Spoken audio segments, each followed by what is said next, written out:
Good morning, Woodrow Wilson. Today is Monday, February 8th. I hope everyone enjoyed the Super Bowl yesterday. Do you know that you can watch our challengers play live or recorded girls basketball and boys basketball? Let me show you how to do it. If you go over here to menu and you go to athletics, click on the athletics tab, you're going to come to our winter 2021 basketball schedule. If you click on the basketball schedule, what you can do is you can click on the live links embedded within the schedule to watch the games either live streaming or recorded. So let's take a look at boys basketball versus South Plainfield that was played on Wednesday, February 3rd. And here you go.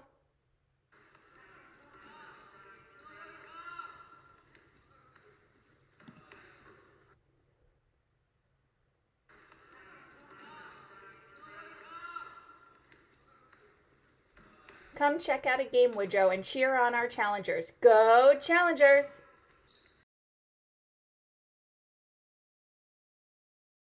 In this portion of our celebration of Black History Month, we celebrate poet Amanda Gorman. As Barack Obama once said, "Your voice can change the world." Nowhere is this truth more evident than in Amanda Gorman's recital of her poem, "The Hill We Climb," at the inauguration of President Joseph Biden last month. In her poem, Gorman speaks to all Americans and to the world a message of hope, reconciliation, and unity. Gorman grew up in Los Angeles and, having a speech impediment, became very aware of language, its rhythms, and its meaning at an early age. In seventh grade, she read a poem that gave voice to her feelings, her emotions, and her aspirations. A poet was born. Her mother, a middle school teacher, encouraged Gorman to pursue her love of poetry and to follow her passion. Throughout high school, Gorman honed her poetic talent, reading for students, groups, and community members. At 16, she was named the Youth Poet Laureate of Los Angeles.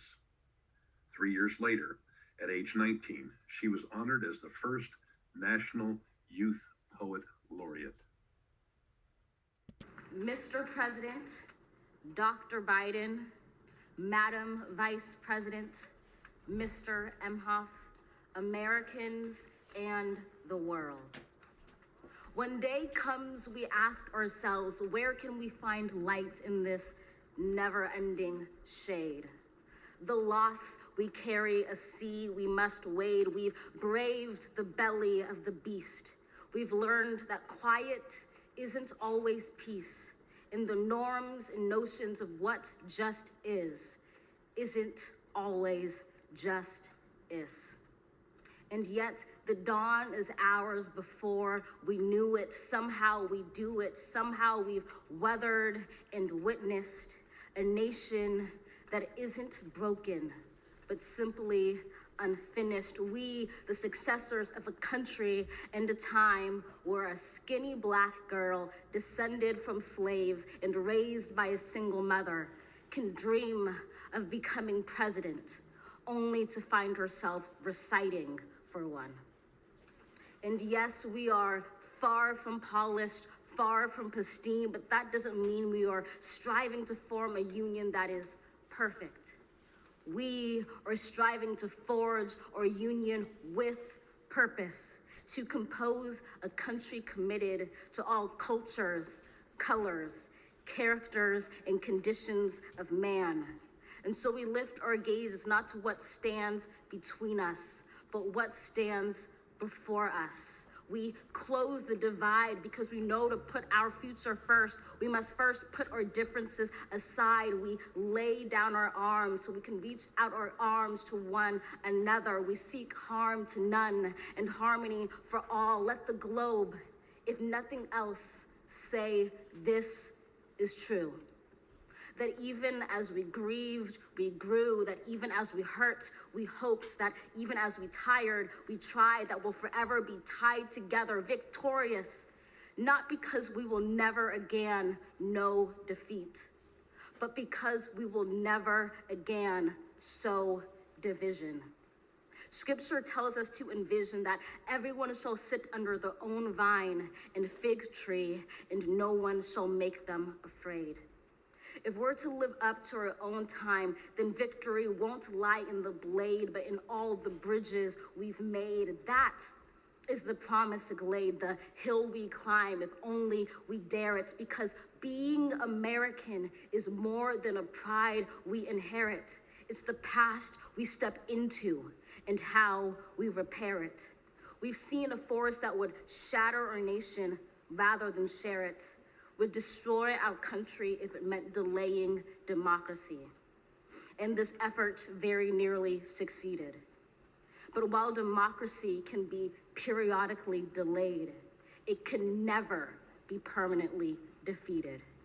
In this truth, in this faith we trust, for while we have our eyes on the future, history has its eyes on us. This is the era of just redemption. We feared it at its inception. We did not feel prepared to be the heirs of such a terrifying hour, but within it we found the power to author a new chapter, to offer hope and laughter to ourselves. So, while once we asked, how could we possibly prevail over catastrophe? Now we assert, how could catastrophe possibly prevail over us? We will not march back to what was, but move to what shall be, a country that is bruised but whole, benevolent but bold, fierce and free. We will not be turned around or interrupted by intimidation, because we know our inaction and inertia will be the inheritance of the next generation. Our blunders become their burdens, but one thing is certain. If we merge mercy with might and might with right, then love becomes our legacy and change our children's birthright. So let us leave behind a country better than the one we were left. With every breath from my bronze-pounded chest, we will raise this wounded world into a wondrous one. We will rise from the gold-limbed hills of the West. We will rise from the wind-swept Northeast, where our forefathers first realized revolution. We will rise from the lake-rimmed cities of the Midwestern states. We will rise from the sun-baked South. We will rebuild, reconcile, and recover in every known nook of our nation, in every corner called our country. Our people, diverse and beautiful, will emerge battered and beautiful. When day comes, we step out of the shade, aflame and unafraid. The new dawn blooms as we free it. For there is always light, if only we're brave enough to see it, if only we're brave enough to be it.